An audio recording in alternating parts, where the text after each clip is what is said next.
World view television की तरफ से सबसे पहले मैं आपका स्वागत करती हूँ और आपने जो थोड़ा सा वक्त निकालकर हमें इंटरव्यू देने के लिए हामी भरी है उसका मैं तहे दिल से आपका शुक्रिया अदा करना चाहती हूँ। आपकी इलेक्शंस जनवरी में आपने अनाउंस की हैं। मैंने बिल्कुल नहीं अनाउंस उसकी इलेक्शन जनवरी में होनी चाहिए कहते हैं, आने वाले जनवरी में, लेकिन इलेक्शंस तो किसी भी वक्त हो सकते हैं। हो सकती हैं। हाँ, खाली एक लिमिट है उसके बाद जिसके पहले करना हो। क्या इसका मतलब ये भी हो सकता है कि आप मिड टर्म इलेक्शंस मई में करवा लें?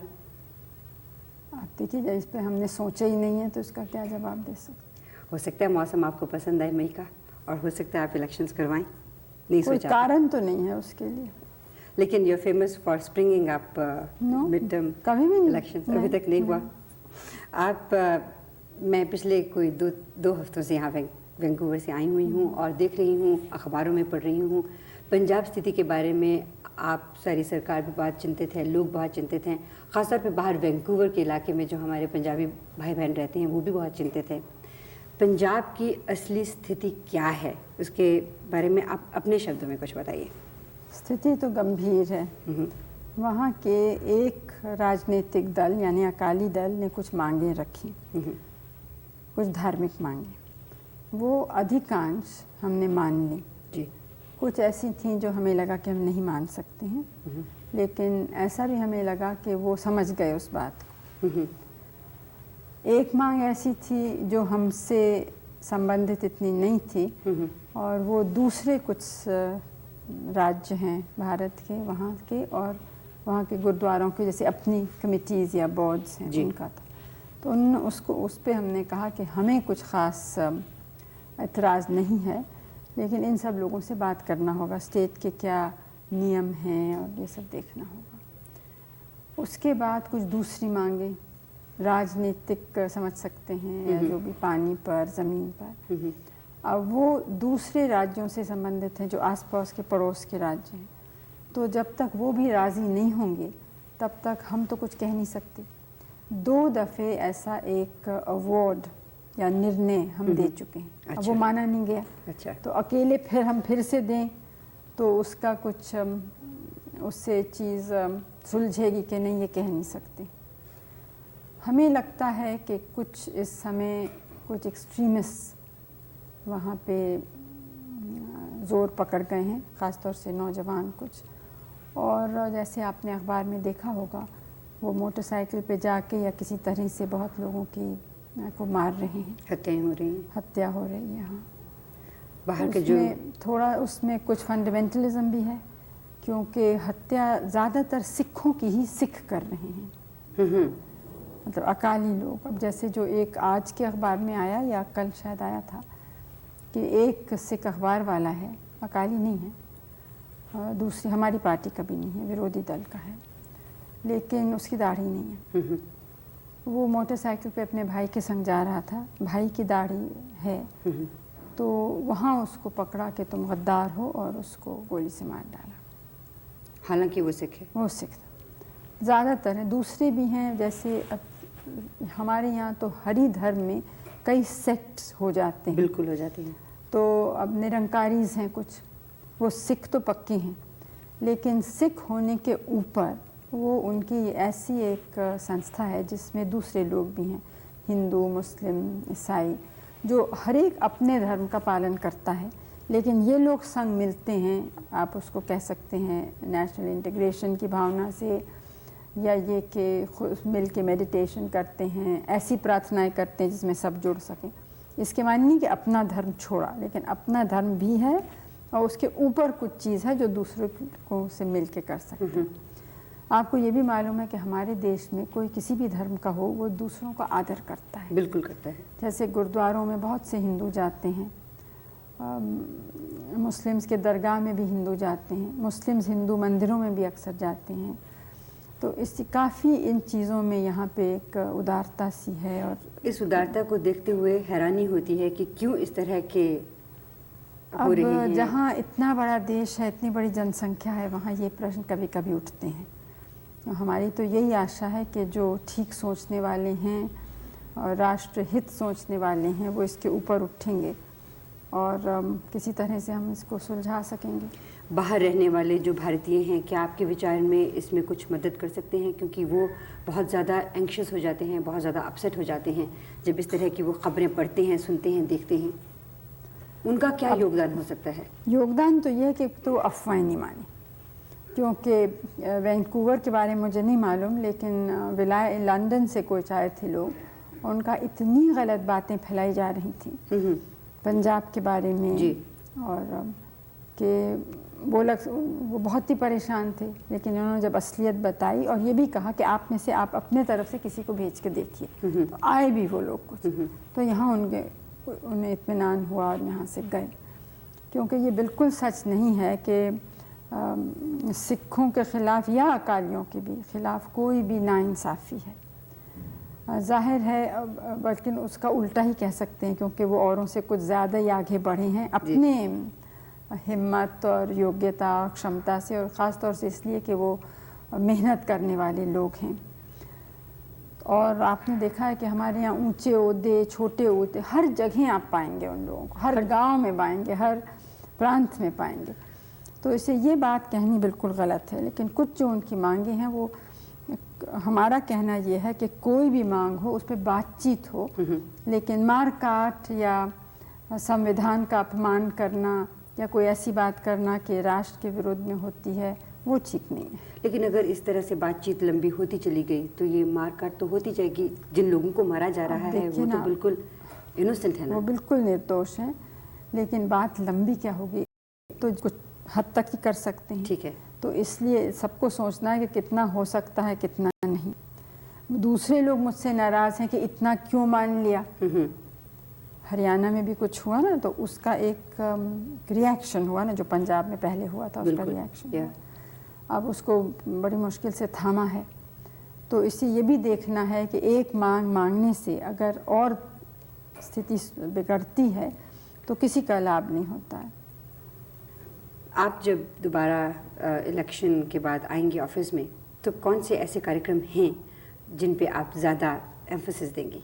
अब देखिए, पहले तो जो चुनाव का क्या नतीजा होगा ये कोई पहले से कह नहीं सकता है। मान लीजिए आप आ जाती हैं। दूसरी बात यह है कि हमारी एक बहुत स्पष्ट और साफ नीति है, और वो नीति है कि अपने देश को हम मजबूत बनाएं। इसलिए नहीं कि किसी और को धमकी दें या किसी पर हम हावी होना चाहते हैं, दबाव डालना चाहते हैं, लेकिन इसलिए कि यहाँ की इतनी बड़ी समस्याएं हैं कि उनका समाधान करने के लिए हमें अपनी ताकत ही चाहिए। ये बहुत बड़ा देश है और इतने बड़ी जनसंख्या को कोई बाहर का मदद नहीं कर सकता। कितना भी धनी और बड़ा देश हो, वो हमें नहीं कर, हमें खुद ही अपने पैर पे खड़ा होना है। इसलिए हम ताकत चाहते हैं। अच्छा, अब ताकत कई तरह की, एक तो एक, इसके माने सबको एक होना चाहिए, अनेक धर्म, अनेक भाषाएं, अनेक प्रांत, जातियाँ। दूसरे ये कि गरीबी हटानी है, क्योंकि गरीबी एक तो वैसे भी दुख और शर्म की बात है, मानवता का प्रश्न है, लेकिन संग संग एक देश को कमज़ोर करने की चीज़ है। बिल्कुल। क्योंकि जो गरीब हैं वो अपनी ताकत या योग्यता देश के सेवा में नहीं डाल सकते। तो मुख्य काम तो हमारा ये है, देश को मजबूत बनाना और गरीबी दूर करनी। असल में तो मजबूत बनाना है ना, क्या जिसमें आज़ादी को हम अपने रख सकें। उसके लिए हमें सांप्रदायिकता भी हटानी है, अंधविश्वास भी हटाना है, गरीबी हटानी है, और गरीबी हटाने के लिए उत्पादन बढ़ाना है। तो और हमारे जो लोग रहते हैं उनको देखना है कि उनकी जो आवश्यक वस्तुएं हैं, चाहे खाना, कपड़ा, घर, शिक्षा, स्वास्थ्य का प्रबंध, ये सब चीज़ें मिलें। तो इस नीति के बाहर तो जा ही नहीं सकते हैं। बिल्कुल, इसी को हमें करना है। तो साथ साथ क्योंकि हम मानते हैं कि अगर दुनिया में कुछ गड़बड़ हो, यानी विश्व युद्ध हो, तो उसका भारी प्रभाव हम पर पड़ेगा। इसलिए हम विश्व शांति, विश्व मैत्री और ख़ास तौर से जो हमारे जैसे विकासशील देश हैं वो मिल के सहयोग करें एक दूसरे से, और हम लोग और दूसरों से भी, मतलब विकसित देश जो हैं उनके संग भी दोस्ती करें। आजकल की दुनिया में कोई लोग अलग नहीं रह सकते, सबको एक दूसरे से कुछ चाहिए और कुछ देने को है। तो इस तरह से हमें, तो जो हमारा आज का नवयुवक वर्ग है उसके लिए आप आने वाले कुछ वर्षों में क्या देख रही हैं, वो क्या योगदान देंगे, आप उनको कैसे फोर्सी कर रही हैं अपनी इन पॉलिसीज़ में? अब हम तो आशा ही करते हैं कि वो ठीक रास्ते पे चलेंगे और बनाने के रास्ते पे चलेंगे, तोड़ने के रास्ते पे नहीं। उम्मीद यही है। उम्मीद यही है और हमारी सौभाग्य है कि भारत की जनता जो है उसका दिल बहुत मजबूत है और सहन शक्ति भी है। और यहाँ बहुत नौजवान हमारे बहुत बड़े बड़े साइंटिस्ट, वैज्ञानिक बने हैं, इंजीनियर, डॉक्टर इत्यादि, जो आपके मुल्क और दूसरे देशों में गए हैं जी। तो हम तो चाहते हैं कि वैसे बहुत और हैं यहाँ पे, तो सब लोग मिल के काम करेंगे तो ज़रूर एक नया भारत बन सकेगा। और उम्मीद करते हैं कि वो बहुत ही सुखद भारत होगा। राजीव जी इसमें क्या रोल अदा करेंगे जब आप दोबारा इलेक्शन जीत के आएंगे? अब ये तो मुझे क्या मालूम है, वो तो देखेंगे वो क्या करना चाहते हैं। आप उनको कैबिनेट में लाएंगे तो सही। अब देखिए, मुझे तो पता ही नहीं मैं कैबिनेट बनाऊंगी कि नहीं बनाऊंगी, आप तो बहुत आगे कूद रही हैं। एक कदम हमेशा आगे रहना अच्छा रहता है, उससे क्या होता है कि आप प्लान कर सकते हैं अच्छी तरह से। मैं दूरदर्शन के बारे में 2-3 सवाल पूछना चाह रही थी। हम कनाडा में प्रोग्राम जो करते हैं, अक्सर हम चाहते हैं कि भारत की सभ्यता को वहाँ पर हम ज़्यादा प्रकाशित कर सकें, हमारे जो बच्चे हैं वो भी उस सभ्यता से कुछ सीख सकें, कुछ जानें। लेकिन अक्सर हम देखते हैं कि आपके यहाँ भारत में टेलीविज़न इतना स्ट्रॉन्ग टूल है, उसे अच्छी तरह से इस्तेमाल नहीं किया जा रहा। मैंने कल राष्ट्रपति जी के जो संवाद था उसमें सुना कि जो सैटेलाइट्स हैं उनके ज़रिए 70% लोगों तक प्रोग्राम पहुंचेंगे, लेकिन उन प्रोग्रामों का स्तर ऊंचा करना भी शायद उनके लिए बहुत ज़रूरी है, क्योंकि हम जब बाहर प्रोग्राम को देखते हैं तो कुछ इस तरह के प्रोग्राम नहीं लगते कि उन्हें लेके बाहर दिखाया जा सके। हम कोशिश तो कर रहे हैं उनको सुधारने की। हमारे लिए तो एक नई चीज़ है और है ज़रूर एक बहुत प्रभावशील जी, लेकिन उतना यहाँ इसका प्रभाव नहीं है जितने जैसे अमेरिका में है। क्योंकि अमेरिका में आप कोई भी प्रोग्राम देखिए उसमें हमेशा ये बात होगी वी अमेरिकन्स, वी कनेडियंस, इस तरह की कोई चीज़। हमारे यहाँ पे इस तरह के प्रोग्राम मैंने देखे नहीं अभी तक कोई भी। नहीं, ये सच है, लेकिन देखिए आप उन देशों में जो राष्ट्रीयता की, मैं ये नहीं कह रही हूँ कि यहाँ कम है, लेकिन ये क्या आश्चर्यजनक नहीं है कि इतने बरस हो गए लेकिन यहाँ के किसी फिल्म बनाने वाले ने ये सोचा भी नहीं कि हमारे राष्ट्रीय आंदोलन पर फिल्म बनाए या राष्ट्रीय नेता पे बनाए। बहुत से लोग शिकायत करते हैं कि गांधी फिल्म बाहर वाले ने क्यों बनाया, लेकिन यहाँ वाले ने किसी ने कभी कहा ही नहीं बनाने को। और कुछ थोड़ा बहुत हमने जब कोशिश भी की तो किसी ने ज़रा भी उसमें रुचि या दिलचस्पी नहीं दिखाई। इसका कारण क्या है? अब ये मुझे तो मालूम नहीं, तो फिल्म वालों से आप पूछ सकते हैं। मैं आखिरी सवाल आपसे एक बार फिर से पंजाब के बारे में करना चाहती हूँ।